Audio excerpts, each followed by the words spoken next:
Welcome to Fearless with Jason Whitlock. I am Jason Whitlock, your host.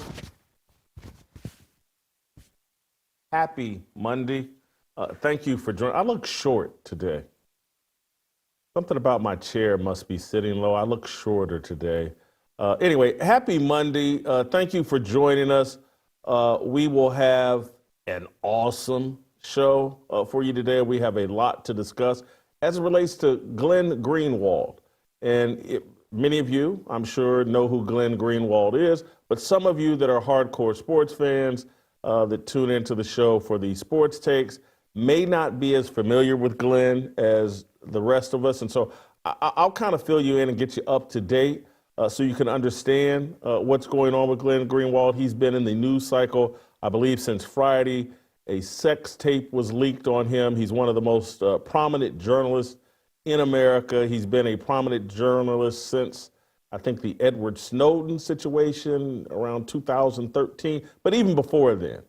A very prominent American journalist, someone that I have come to respect and admire and support. And now he's in the crosshairs, and this sex tape has complicated things. Glenn and I had a post exchange, a tweet exchange over the weekend that a lot of people are reacting to. Anyway, I'm going to connect the dots here and kind of tie these things all together, all the way to Martin Luther King and just sexual compromise, sexual immorality, and how it makes freedom and justice much more difficult. So I'm going to talk about that. I'm going to get you guys up to speed on that, and then post that show on the Harmony channel. Myself, Shemeka Michelle, Virgil Walker, and Chad O. Jackson will discuss in further detail the things that I lay out on today's show. So buckle up. I'm going to spend about an hour giving you all kinds of context and my take on all of this. Then we'll head over to the Harmony channel and I'll get some feedback from Shemeka, Virgil, and Chad, and we'll call it a day after that. I want to thank our great friends at Preborn for making today's show possible and so many shows possible. You guys know what Preborn is and what it means to us here at Fearless. Those of us that have taken on the pledge of fearlessly living up to our biblical values. Well, it all starts with life begins at conception, and no organization does a better job of supporting that worldview than Preborn. Preborn provides expectant mothers who are considering abortion, provides them an ultrasound. They give the woman, the mother, an ultrasound. She hears that baby's heartbeat. They show her a sonogram image of the baby inside her womb. Now that mother is twice as likely to choose life, and now that's when Preborn steps up and for up to 2 years supports that woman and child for up to 2 years. Preborn is amazing. You know how they do this? They do it because we, you and me, we step up and we support Preborn. We donate money. Costs $28 for an ultrasound. So maybe you got $28 you can give. Maybe you have $280 you can give and you can sponsor 10 ultrasounds. Maybe you got $2,800 to give and you can sponsor 200 in God's face. Donate to Preborn. Save a baby's life today. Have God say, hey, wait, job well done. You gave $28, you gave $280, you gave $2,000. You give monthly like I do. And then occasionally when you just want to feel better about yourself, and I'm sorry for being this narcissistic about it, but sometimes I just want to feel better about myself and I give a little extra to Preborn. Because saving a baby's life, what could be better than that? You've done something today. Anyway, if you do, and please do give, whether it's $2.80, give something to Preborn. Let me know about it. Send me an email at fearlessblazeshow@gmail.com. Send me an email today. I'll share it with you tomorrow. I'll share your email tomorrow. But anyway, 2 ways to give. Pound 250, say the keyword baby. That's pound 250, keyword baby. Or you can visit preborn.com/fearless. That's preborn.com/fearless. Your donation 100% tax deductible. And preborn has a 100% charity rating. So, hey, your money's not being blown. It's not going to pay for some mid-level executive summer home. It's going to save babies' lives. Thank you. All right, let's get into today's show. I want to start with a little personal background on myself and Glenn Greenwald. I've followed his career since he started appearing on Bill Maher's HBO show. And this had to be 10, 15 years ago.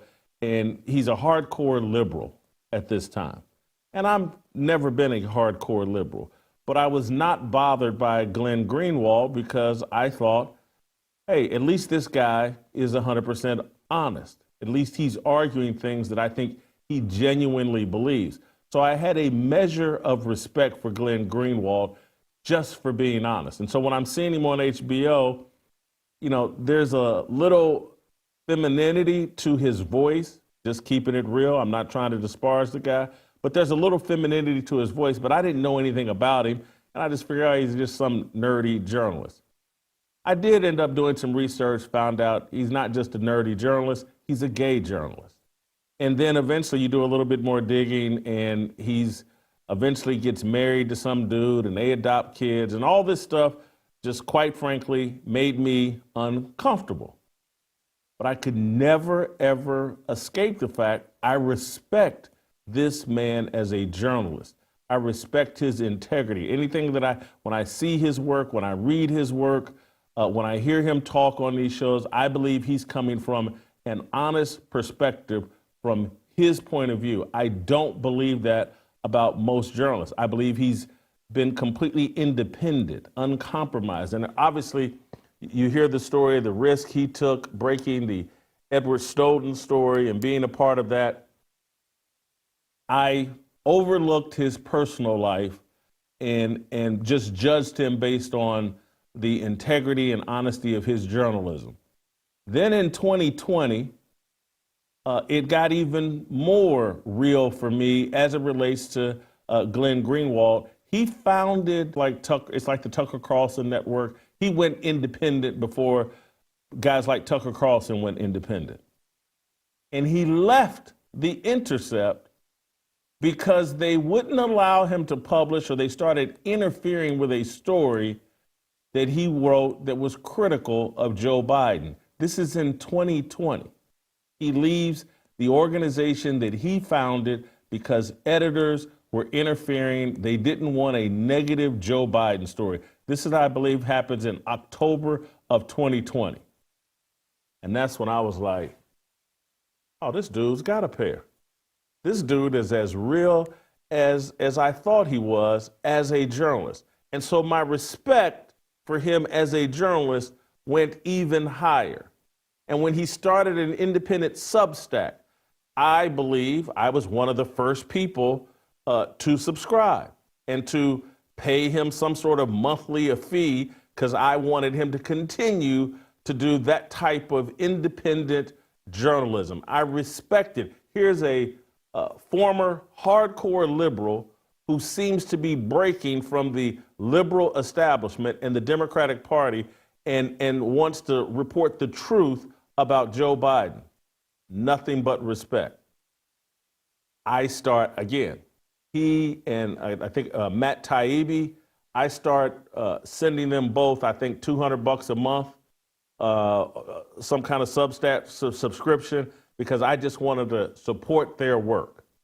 I have that much respect. Taibbi's another guy that was probably a celebrated liberal journalist, but he chose honesty and integrity over ideology or over political party, over brand.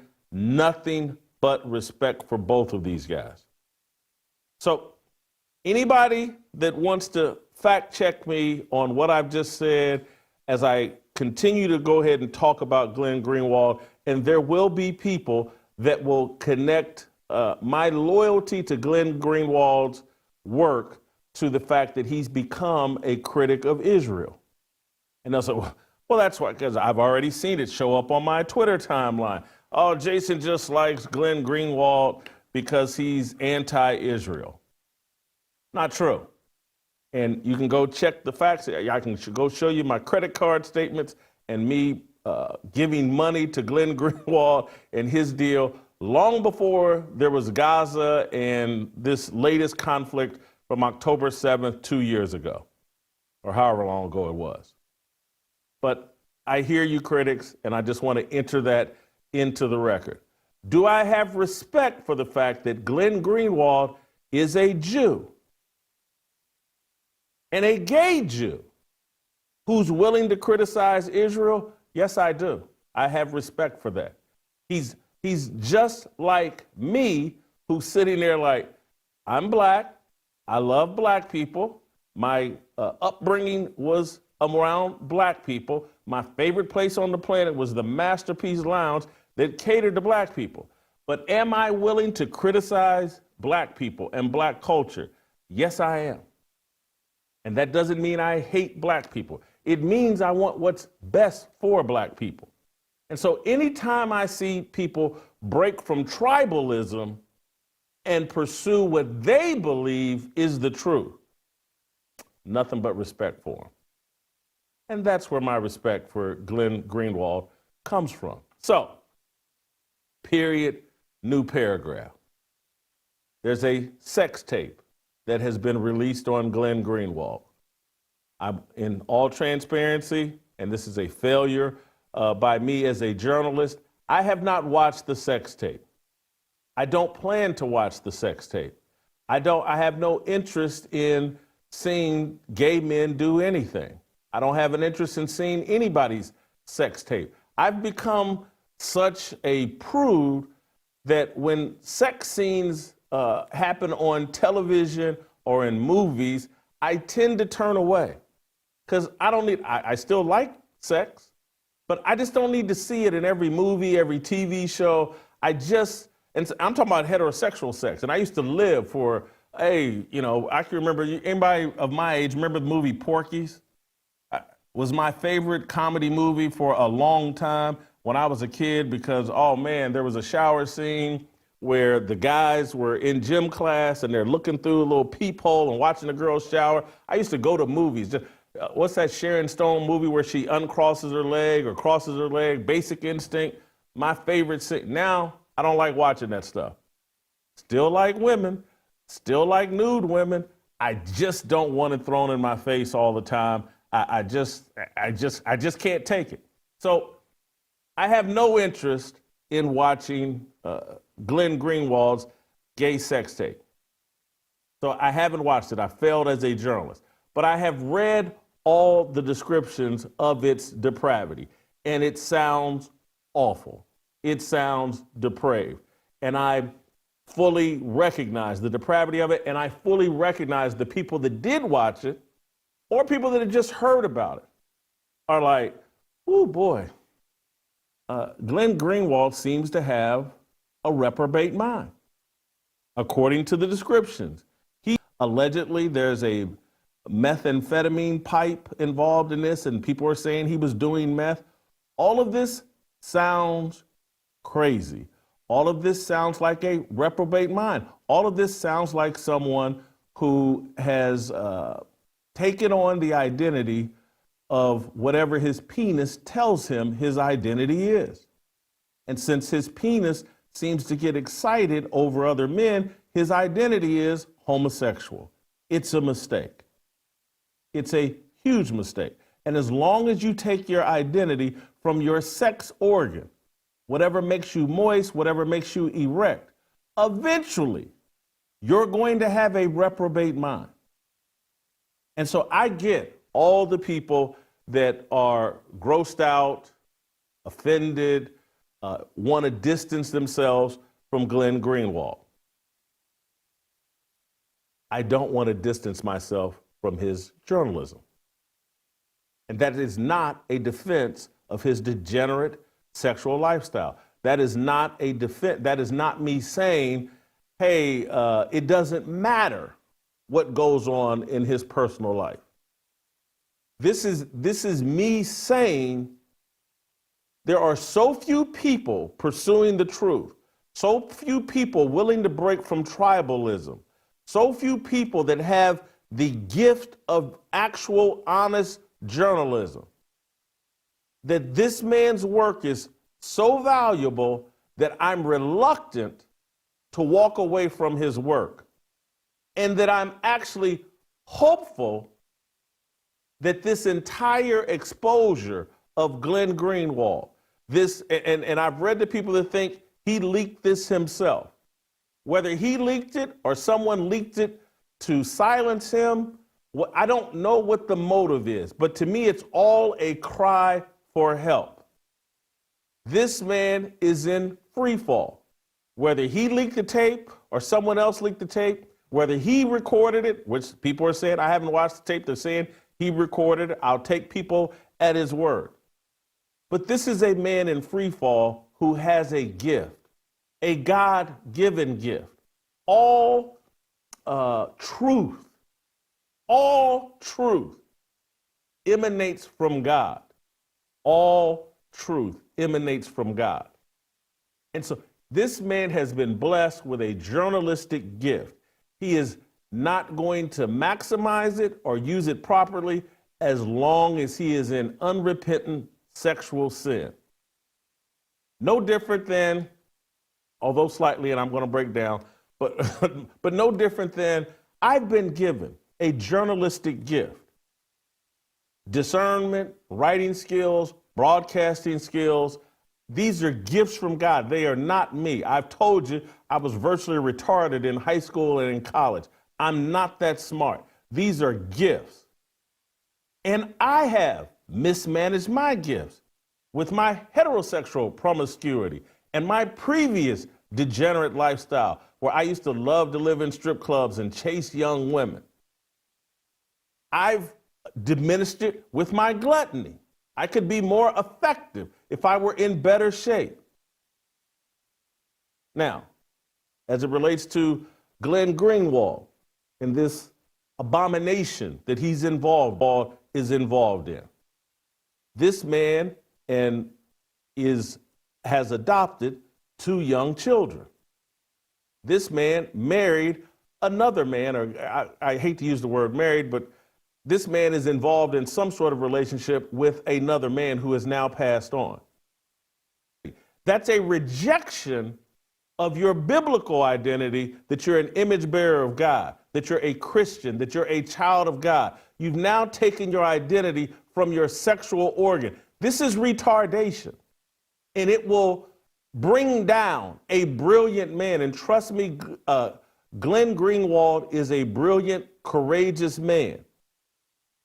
But he's taken on the wrong identity, and that identity is taking him straight to hell, to where he's on his knees and paying someone to humiliate him while he licks his feet and while he takes drugs and disappears. And again, I haven't watched the tape. This is what I've been told, that this is inside his home, the very home where he allegedly, or I guess, is raising 2 young boys.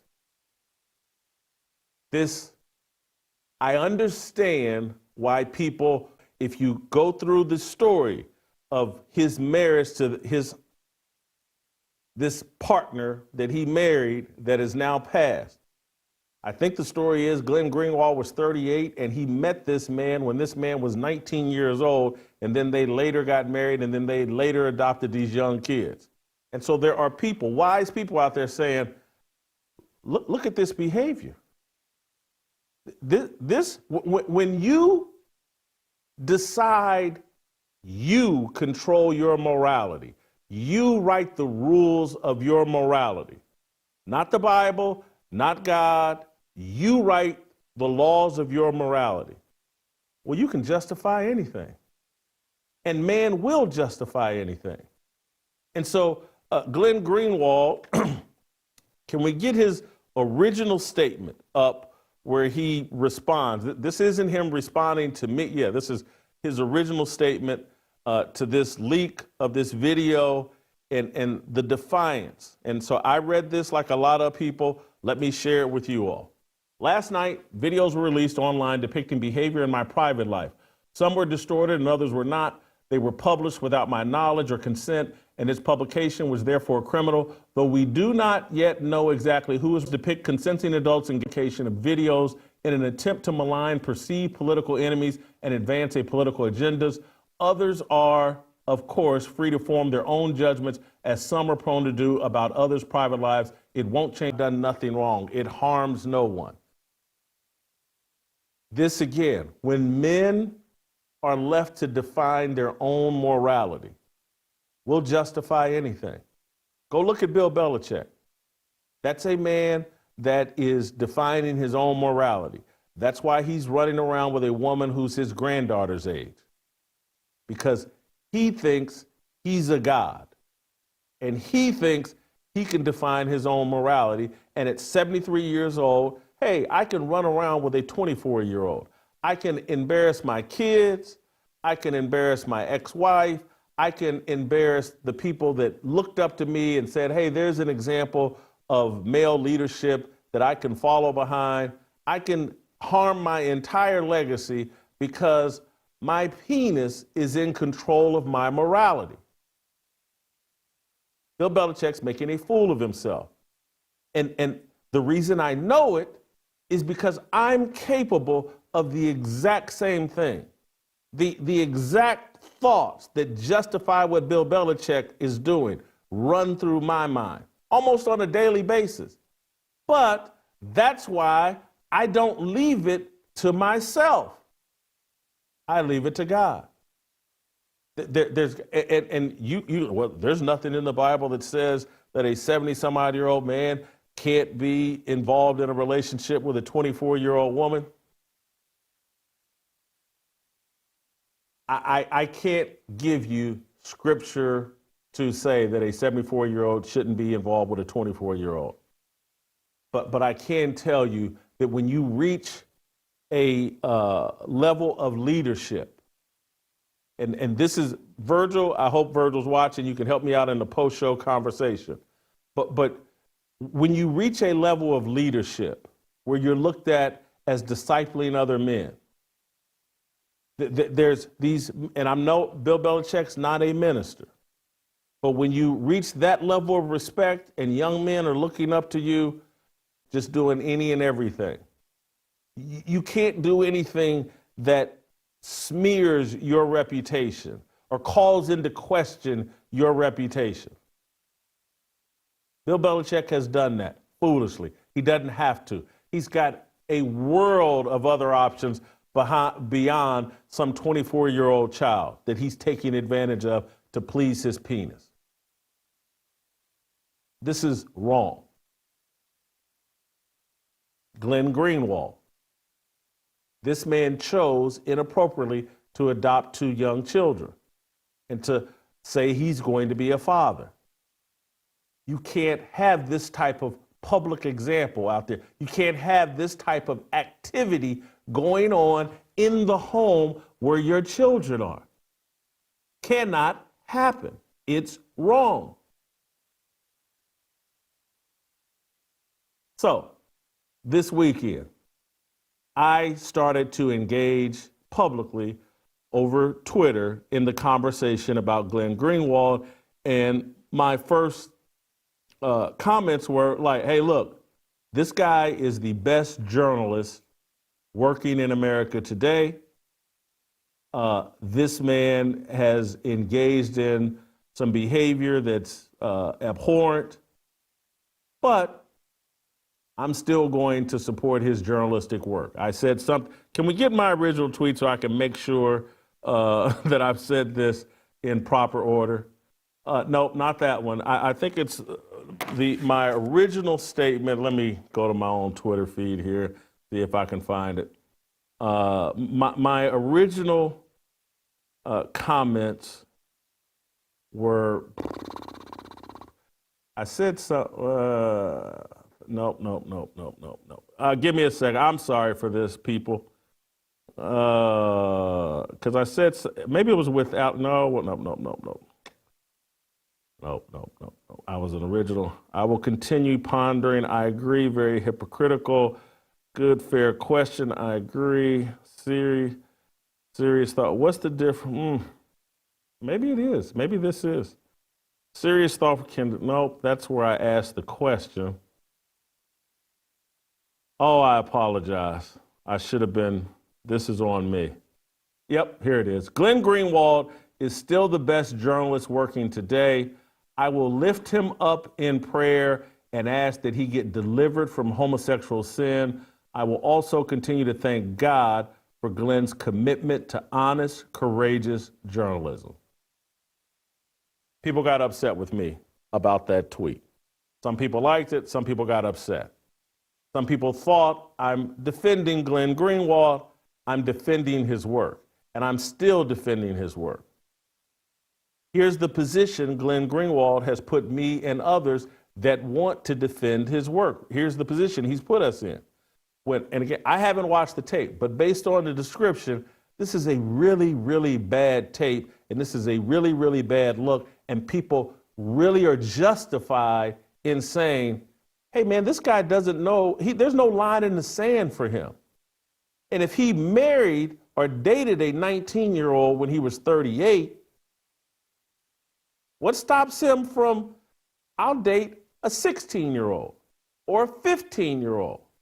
If I'm willing to have this type of illicit sex or whatever that was, and I'm willing to bring drugs into my home to have this illicit sex where these two boys I've adopted lives, what lines won't he cross? And so there's a whole discussion about, are they trying to silence Glenn Greenwald? I don't believe they are trying to silence Glenn Greenwald. I believe they're trying to silence me. And I don't mean that literally me. I mean those of us that point to, enjoy, support Glenn Greenwald's work. Tucker Carlson, Candace Owens, myself, others who have questions about America's relationship with Israel, others who have questions about Israel's influence over American government. We have pointed to some of Glenn Greenwald's work and his position as a Jew and as a bona fide liberal. We've pointed to his work and say, hey, look, quit calling us anti-Semitic. We got the same questions as Glenn Greenwald. They want to silence us. They want to we can no longer point to Glenn Greenwald's work because Glenn Greenwald is a sexual degenerate.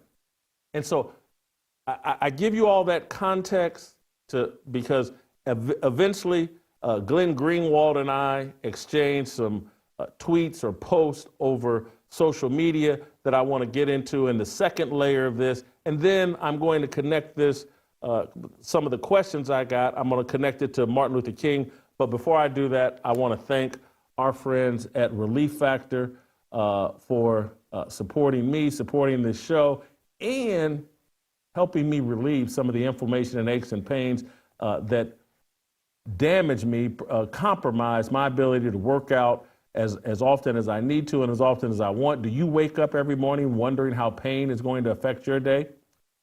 I do. I did. Deborah Ann from Massachusetts, she had the exact same experience. She started taking Relief Factor because she was dealing with severe hip pain. It took a toll on her every day. She had a horrible time sleeping virtually every night. She turned to Relief Factor, and in just 4 days, the pain was gone. Deborah Ann summed it up beautifully when she said, I absolutely love how I am feeling. If you're living with aches and pains, see how Relief Factor, a daily drug-free supplement, could help you feel better and live better. Join the more than 1 million people who've turned to Relief Factor, just like Deborah Ann, just like I have, just like my friend Jeffrey Steele has. For just $19.95, you can get their 3-week quick start, and you can find out if Relief Factor is a solution for you. 70% of the people that try the 3-week quick start, they circle back for a re-up because Relief Factor has delivered and worked for them. Visit relieffactor.com or call 1-800-4-RELIEF. That's 1-800-4-RELIEF. Let me return to Glenn Greenwald. And now I asked a question. Yes, I asked a question over social media. Serious, thoughtful replies only. Can you separate Glenn Greenwald's courageous journalism from his immoral, degenerate personal life? Is there scripture to guide us here? Please share. Thank you. That was a sincere question because I'm a believer in Glenn Greenwald's journalism. I think he's a high integrity journalist. But can I separate these two with all these questions now, the way he's been exposed? And will I be able to share his work without getting the blowback of, Jason, how can you support this degenerate person that's on his knees, got drugs and drugged out, licking the toes of some man? Are you kidding me? Are you kidding? People are asking that question. My initial reaction is, this man's work is important and it goes well beyond the Israel-Gaza situation. I told you I've been on board with this guy for a long time. He's called out the Democratic Party for the lies, and he's a hardcore leftist himself. He's just an honest man as it relates to his political reporting. I still want to support his work, but we've all been put in a very tough position. Glenn Greenwald responded to me, serious, thoughtful question. How have you been able to separate what you regard as Donald Trump's inspired and noble political leadership from the repeated behaviors in his private life, long considered deeply immoral and degenerate under the most widespread and long-standing Christian and Western moral dogma? Overlapping affairs and marriages, serial adulteries, affairs with porn stars that he paid to cover up, closely cavorting with Jeffrey Epstein after he was publicly convicted of sex trafficking of minors, boasting of grabbing women's pussies without asking, and I could go on and on. We'll leave to the side the multiple allegations of sexual assault from various women to whom he wasn't married, even though one was repeatedly upheld in court. For his whole adult life, he says live, Trump lived the life of a libertine, Manhattan billionaire, not even close to a paragon of sexual moral virtue. One of the things I've always liked about Trump is he never purported to be a moralist because he knew his life didn't permit that pretense, and it wasn't something he pretended to value, nor, as his many close libertine friends demonstrate, or say his choice of Matt Gaetz as Attorney General, this demonstrates, was it something he used to judge the moral worth of others. Trump obviously didn't care to align his private behavior with the moral judgments of others, only with his own codes about right and wrong. Since that's how I judge my own morality, my metrics for assessing my own morality and ethics are based on how I treat others, the work I pursue professionally, and the values it exudes, the devotion I have to helping those in need, et cetera, and not the sexual activity in which I engage with other adults.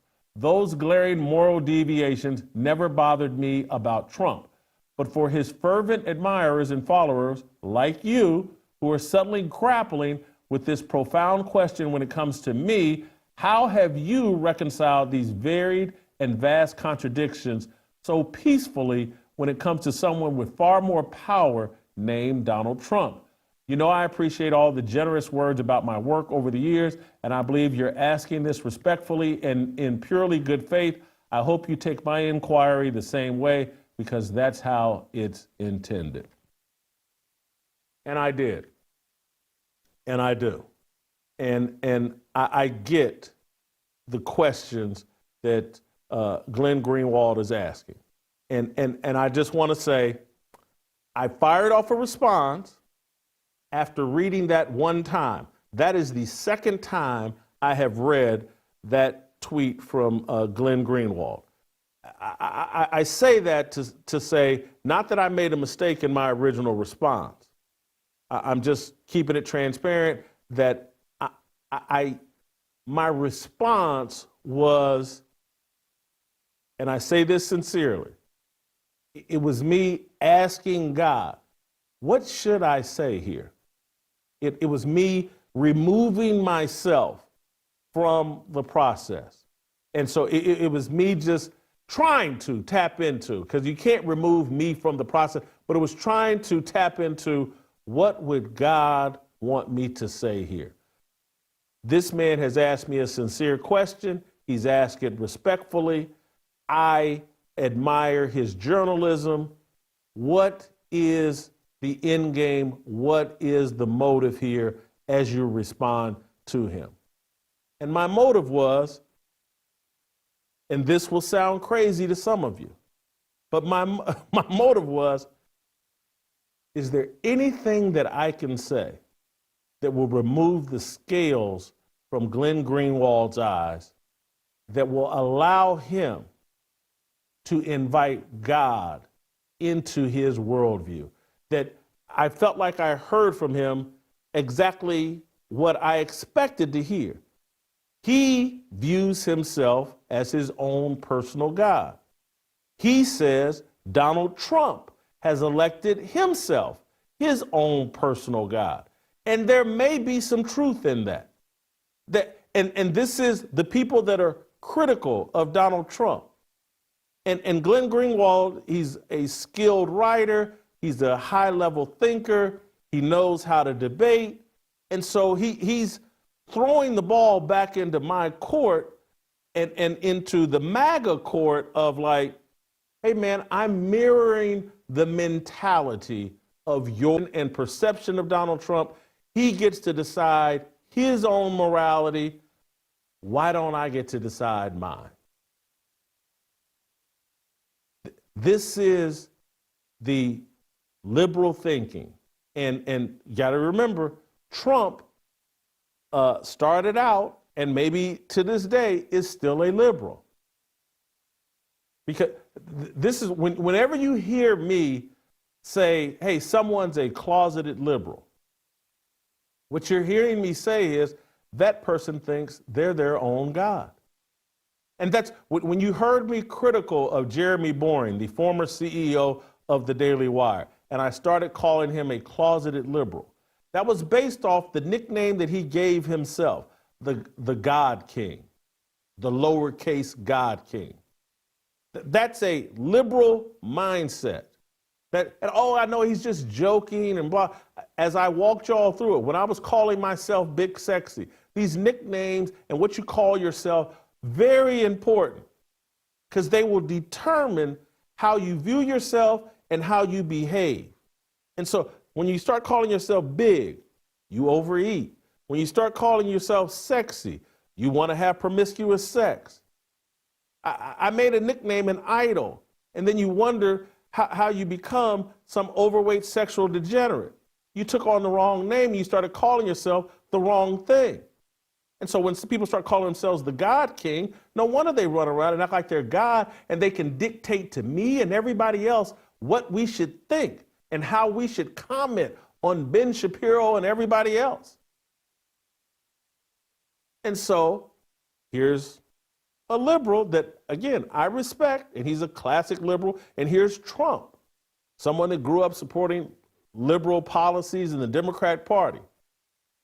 They think they can make themselves their own gods. Do I think there's a difference between Trump and Glenn Greenwald? Yes, but the mentalities are the same. And if Trump had remained unmarried or had remained as sexually active and promiscuous, and some people say, Jason, he hasn't changed. He's still the same. I don't know. I know if I were his age and I was married to Melania, I'd certainly fall in line, but that's just me. Regardless, when you start talking about, I apologize for saying this, but it's just factual. There is a difference between homosexual sex and heterosexual sex. There's a difference. Now, can you go so far down the heterosexual slippery slope that you end up in homosexuality and in all the other? Eventually, you're going to get rear-ended, or you're going to rear-end someone, or you're going to fall to your knees and P. Diddy if you stay in that lane long enough. You will be given over to a reprobate mind. And so, Glenn Greenwald, when he takes on the identity of a homosexual man. That identity is going to lead him straight to hell, to where he's videotaping himself on his knees in a maid's outfit, taking drugs in the home where two young boys are being raised. And we don't know how much further down that hellhole that identity will take him. He's just, and so I lump myself, having been off in that strip club, chasing young tail world. I had to hit stop and reset. I had to leave Los Angeles. I had to do something. I had to submit and surrender to a higher power and a higher authority. And so when I responded to Glenn Greenwald, it was in that light, in that vein, that I responded. I wanted to offer him an invitation to join me and others in submission to Jesus Christ, because Glenn Greenwald has been so blessed with a gift that can be used to promote freedom and justice and restore American values. But he's throwing it away because he has submitted to a wicked identity, and an identity that will lead him to a personal hellhole and will undermine the credibility of his journalistic work. Here's the response I gave Glenn Greenwald in totality. Thanks for the reply. First thing I want to do is clarify my position on Trump. I like MAGA more than I like Trump, but I do like Trump. My real loyalty is to his supporters. When someone else steps up to represent the working class and everyday Americans, I'll dump Trump for the new guy. And a lot of people read that like, oh, you got no loyalty to Trump. Jason, you're a sellout. And yes, I am. I will dump Jason Whitlock when a better version of me shows up. There's no one but God that I will not dump. Period. End of story. I like Donald Trump. I support Donald Trump. But if I can get a better if I can get someone that's got Trump's energy and thoughts and stubbornness and all that, and not have to deal with the other baggage, the history, the yeah, I'll dump Trump. Because I like MAGA people. I don't really like politicians. I don't trust them. Trump's the first one I put any trust into, but to get back to my response. More important, God uses people, flawed people, to accomplish things. He bestows gifts on people. Trump's refusal to be totally controlled is a gift from God. His stubbornness, it's a gift. His courage at the face of death, a gift. No different from the journalistic gift God bestowed on you. I lump you and Trump in the same category, flawed men being used for this unique time. Trump's lack of sexual discipline is problematic and degenerate. I had and struggle with the exact same problem. It interferes and undermines the discernment, writing, and broadcasting gifts God bestowed on me. So does my sinful gluttony. I speak against our flaws while celebrating when we use our God-bestowed gifts to pursue truth, promote justice, and work toward holiness. My prayer for you, and I'm talking about Glenn Greenwald, is that you recognize your awesome journalistic skill, your tenacity and courage to risk your freedom in pursuit of truth are gifts from God. It's not you, it's God. Once you realize that, you'll understand there are sacrifices you must make to maximize the impact of your God-given blessings. Your sexuality is not your identity. It's your fleeting, instant gratification. Same is true for me and Trump. I used to love to live inside of strip clubs and chase tail. I had to give it up, deny myself. Men are put on this earth to lead and sacrifice for women and children. The pursuit of happiness is the folly of women and children. Men have a more important assignment. We are here to pursue holiness and make a world that is safe for children, widows, and wives. You are a man blessed with a special gift. You must use those gifts to honor the Creator who gave you those gifts. Don't limit or diminish those gifts pursuing immoral sexual gratification. Don't make the mistake too many men make, including me and Trump. Please keep doing great journalism, and I will keep supporting you and lifting you up in prayer. God has given you an assignment. We need you to fulfill it. Sounds crazy, but I'm trying to put something on this man's mind that there is salvation. I do not buy his explanation that there's no shame, he's proud of what he did, blah, blah. I don't buy it. The man's in free fall. He's a brilliant man with an intelligence and discernment and journalistic skills given to him by God. He's undermining it with sexual immorality and trying to justify it. He's made himself his own God. And when you do that, you will diminish yourself. You will diminish your work. You will not complete your goals. You will not be effective. You will not satisfy yourself. You will not receive any joy, any true sustainable satisfaction. And at the end of the day, you won't live up to your calling as a man.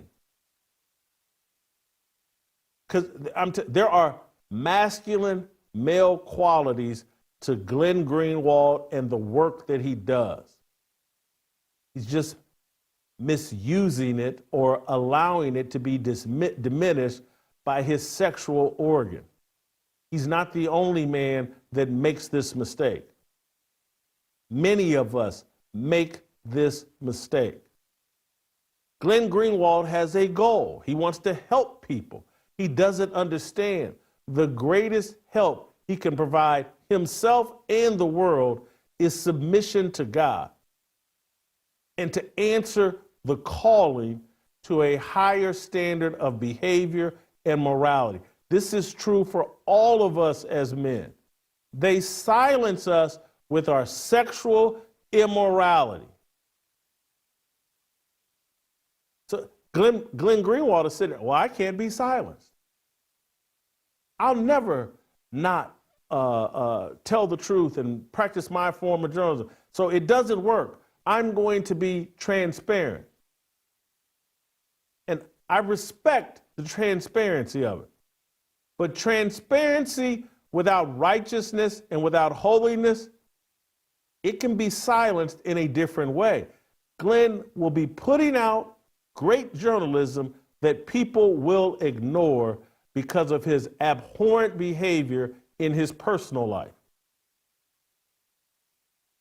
Because people like me who respect him, respect his work, will sit here and say, I don't know, man, this gay thing and this adoption of two boys and the scales have come off our eyes because clearly, to some degree, I've been lying to myself about like, okay, yeah, I know he's gay, but his journalism's so good that, I think there's a level of integrity to him that I can trust his journalism. Now, I haven't seen the tape, but based off all descriptions and based off what I've been told, what I've read, if there's no discipline here, there's no lines drawn here, what else is he into? Where does it stop? If you can do drugs in your home, put on a little maid's uniform, and then boldly talk about, I'm unashamed of it, and there are people that think he leaked this himself. I don't believe. Huge complaint with him reposting a video that's already out there, and he's trying to do it in a defiant way, saying, you will not silence me. But Glenn, if they silence you by making you so repulsive that people like me have to back up and say, hey man, I don't want to attach my credibility to this person because at some point they may leak a tape with him and a 15-year-old, him and a 14-year-old. And this is, I'm telling you, I respect this man's work. I've prayed for him this weekend. I'm going to continue to pray for him. But damn it, the details of this tape, they bring everything into question.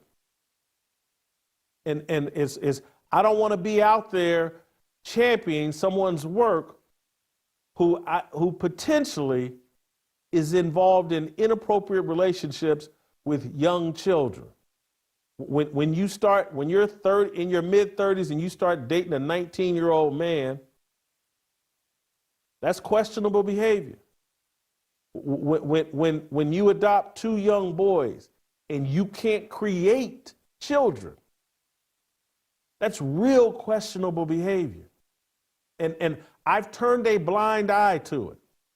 Now I can't. I don't believe in two men adopting a child. I don't believe in two women adopting a child. I'm not trying to be funny, but I don't believe in men as fat as me wearing skinny jeans. It's not for me. Raising children, that's not for two gay men. Period. End of story. What you can't create, it's two men sticking things, it doesn't create anything. Venereal diseases, that's about it. So and I say this, and I'm telling you what I was thinking when I posted my tweet, and I'm thinking it right now. This could be an unbelievable story of salvation. Glenn Greenwald could turn away from all of this madness and be a gigantic symbol of the redemptive power of Jesus Christ and submission to Jesus Christ. There's a guy out there, I don't know how to say Milo's last name, Yiannopoulos or something like that. Former flamer, media personality, and I don't know the sincerity of Milo's repentance, but from the outside looking in, it looks pretty authentic to me. And this man talks constantly about he hates homosexuality, and he's very transparent. He's been very honest about like, hey man, Hollywood is presenting you all a very sanitized version of homosexuality. And he's like, that ain't it. It looks more like what they say is on this Glenn Greenwald tape than anything Hollywood shows you in a movie or a TV show. This little group of well-intentioned, feminine men that just want to be some woman's best friend and just wants to be left alone. That's not reality according to Milo. And so it's like Hollywood doesn't show you that, no, that's what it's like. What you just saw Glenn Greenwald tape and someone released trying to silence him and silence his supporters, that's the reality. And it actually makes more sense that that's reality. Men have very little sexual discipline. And that's why they need to be having it in partnership with a woman that has some sexual discipline.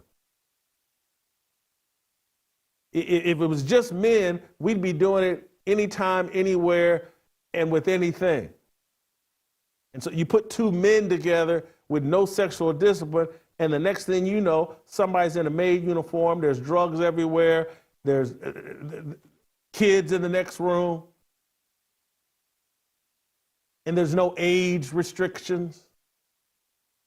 Again, when you make yourself your own God, when you deny Jesus Christ as your Lord and Savior, and then it's your rules, then you get to decide what's moral.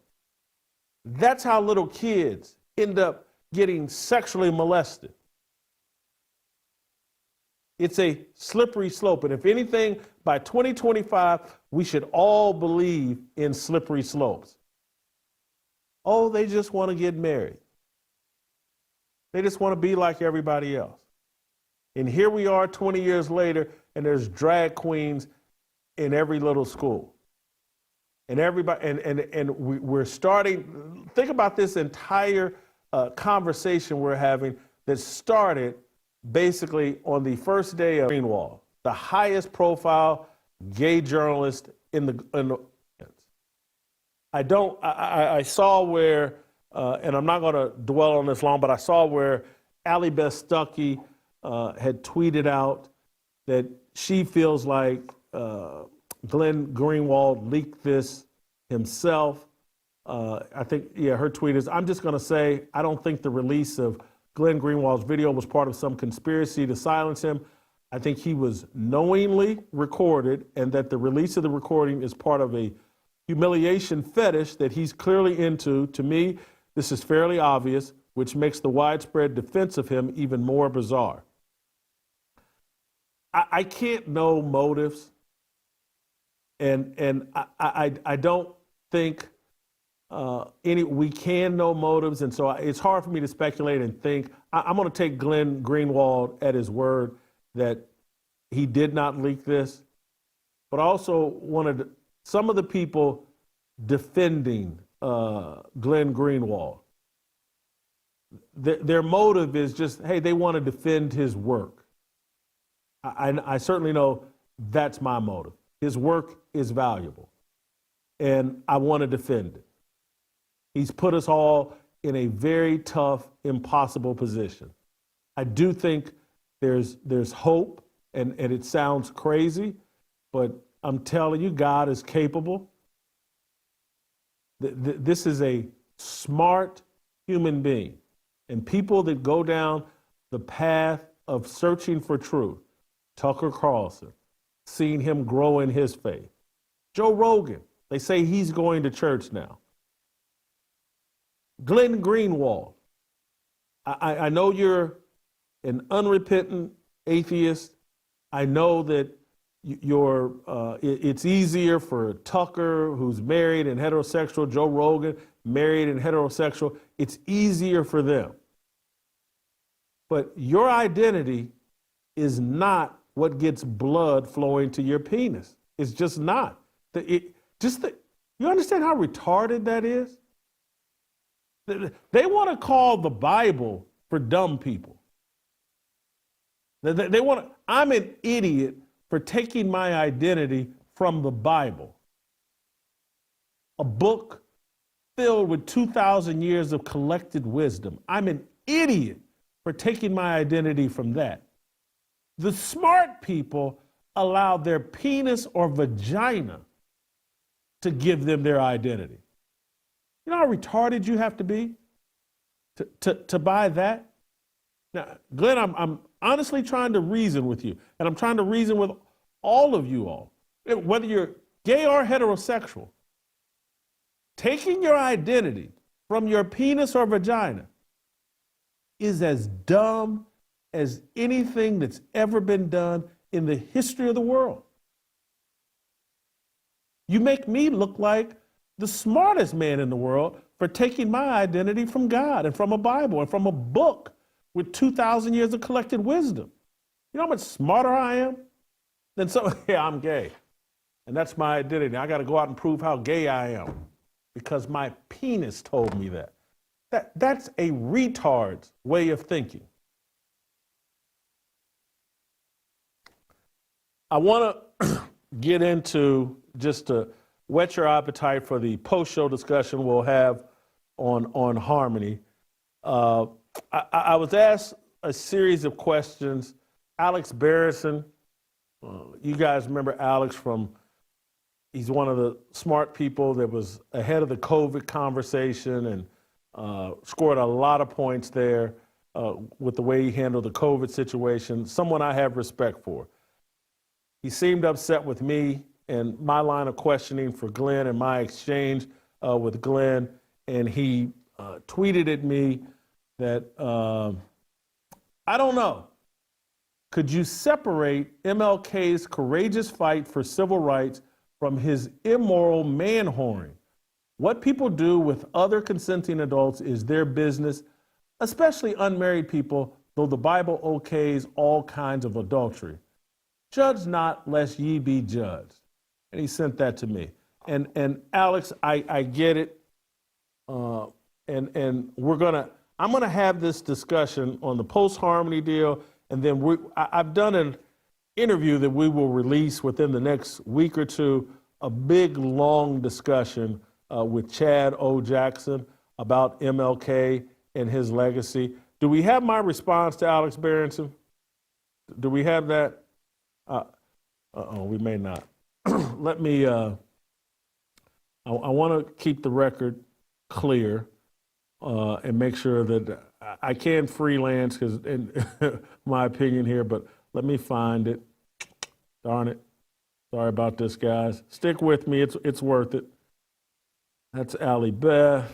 That's thanks for the reply. Reading, blah, blah, blah. I hear you, Chris. Man, I texted, posted a lot about, here we go. Hi, Alex. Thank you for the question. At this point, we probably disagree on the courageousness of MLK's fight for civil rights. I don't view it as a net positive, but that's another discussion. I hold MLK to a different standard than Glenn Greenwald. MLK presented himself as a Christian. I'll hold him to the standard he set. He failed. In many ways, we all fail this standard. But not all of us take on the role, title, position of pastor, minister, disciple. Not all of us get introduced as America's moral conscience, as A. Philip Randolph and others introduced Dr. King.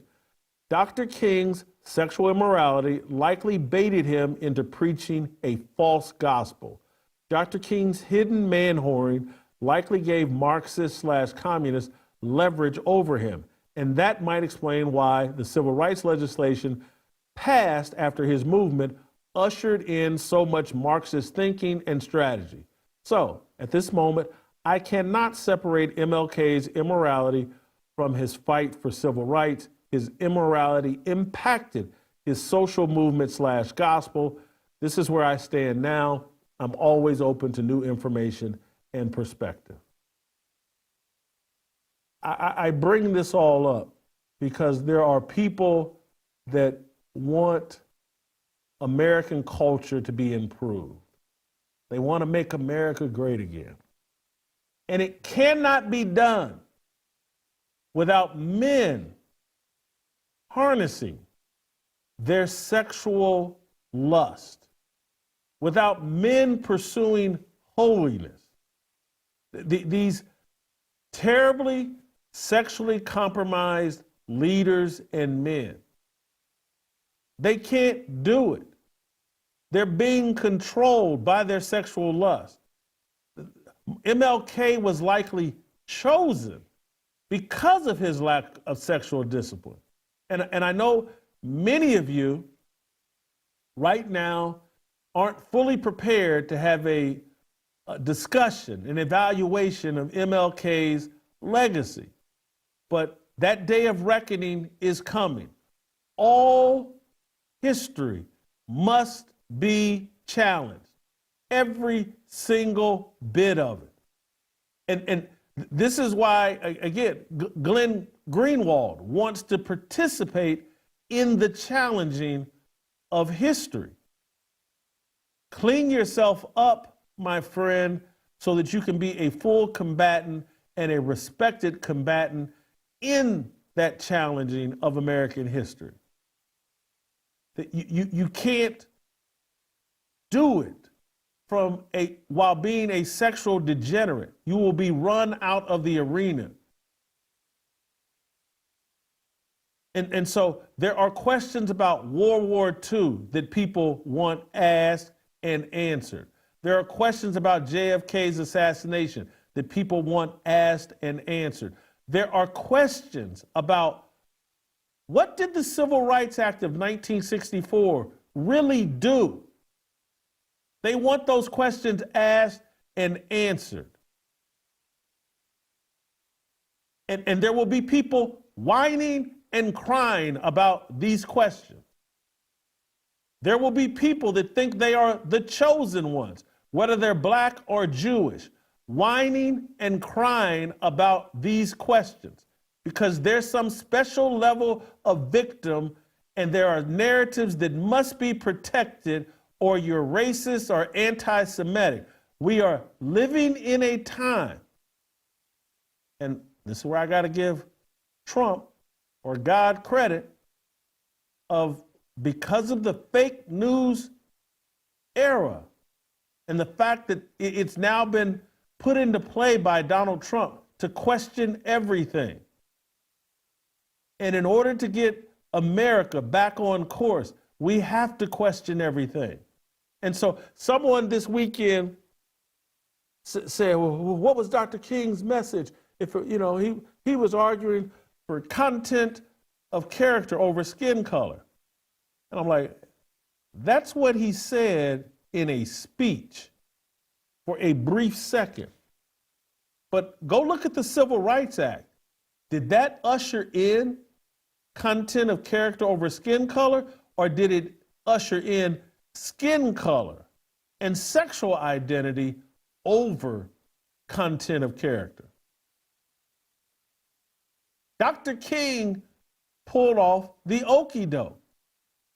He promoted a brand through a single speech and a single line in a speech that made everybody ignore the reality of what he was actually pushing for and what his civil rights movement actually accomplished.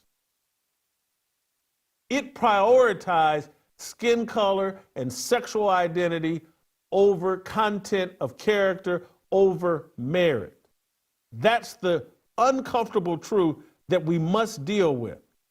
And then there's other aspects in terms of, as I said, this man walked around and called himself some sort of a Christian, but he didn't believe in the resurrection. He didn't believe in the virgin birth.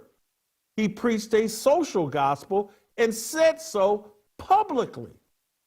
He didn't preach about salvation.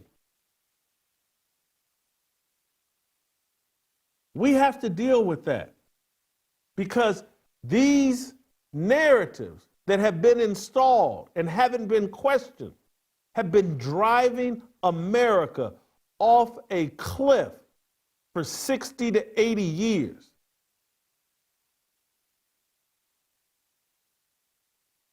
I wanted someone like Glenn Greenwald to be a participant in these discussions and still do. But he's got to repent. He's got to walk away from the sexual depravity. He has to take on an identity that goes well beyond his penis. Has to. Or he's put the rest of us in a place where we're going to have to back up and back away from him. And pray that we get some righteous person willing to do the kind of journalism that God has blessed Glenn Greenwald to have the instincts, the courage, the knowledge, the fortitude, the integrity to do. And you'll say, well, God didn't bless him with that. He did, or because he would have given it to somebody that wasn't gay. You haven't studied your Bible. You haven't listened to this show. As depraved as I think Glenn Greenwald's behavior, sexual lifestyle is, it ain't worse than that baby murder that I played a role in. So if I played a role in the abortion of a child, you've heard me talk about it on this show. If God can use me, if he can allow me to repent, he can allow Glenn Greenwald to repent. And he will, and we can allow Glenn Greenwald to repent. And I know right now he's not interested in it, but there's a lot of people running around that think there's points to be scored in just relentlessly beating up on Glenn Greenwald. Trust me, Glenn Greenwald is beating up on himself, and he's paying a price for the behavior that he's been participating in. Right, in my view, right now, we don't need to beat up Glenn Greenwald. We need to point him to Christ. We need to point him towards a better way. We need to point him towards salvation. And then we need to pray, because it would be amazing if this guy repented, rejected all of that, and became a real soldier in the real fight of good versus evil. He would be a hell of a soldier. That may be all I want to say, because I was going to deal with something this James Lindsay character tweeted out, and I don't think I need to get into that. You know, some guy calling me woke right. I don't even know what woke right is. And he's, you know, anyway, James Lindsay, good luck with it, whatever woke right is. I think that's all I want to get into. I do want to tell you, we got something new going on at the Blaze. Let me tell you about that before we get out of here. We got a documentary, I think, on the BLM riots, right? Blaze TV just dropped an explosive investigation, and you need to see it. It's been 5 years since George Floyd riots turned Minneapolis upside down. And now, for the first time ever, 3 active duty Minneapolis police officers are speaking out on camera anonymously to tell the truth about what really happened. These guys were on the front lines when the 3rd precinct was abandoned and burned. They're still on the job, still in uniform. And what they reveal about Derek Chauvin, Governor Tim Walz, and the breakdown of law and order in that city, jaw-dropping. They say Chauvin was railroaded, that Walz completely failed them, and that they're risking their lives every day in a city that has turned its back on them. Here's the deal. You can watch the first 10 minutes for free right now on YouTube. Just search Blaze TV Minneapolis. But to see the full unfiltered investigation, you've got to be a Blaze TV subscriber. Head over to fearlessmission.com. Get $20 off your subscription. Sign up, support unrelenting journalism, and see what the media won't show you. Fearlessmission.com. Promo code Fearless, I believe. $20 off your subscription. Please do that right now. Nothing better you can do for me, this show, this movement, and become a full on-board supporter of what we're doing here at Blaze. All right, we'll play tomorrow, and in 10 minutes, we'll see you on the Harmony channel as Virgil, Shemeka, and Chad O. Jackson react to my conversation about Glenn Greenwald and MLK. That's tomorrow. We'll see you tomorrow. Freedom, looking for a breakout, feeling like a standoff, nothing in life like freedom. Came in like a fighter, striking like a ladder, making all this moves for freedom. I want freedom. No negotiation, my sister, no relation. We all just wanna have freedom. Sitting on a corner, never been alone. I'm breaking my back for freedom. Blessed, we are living, get back. We are receiving, all deceiving. We all wanna be free. We want freedom. I wanna be. I wanna be. I wanna be.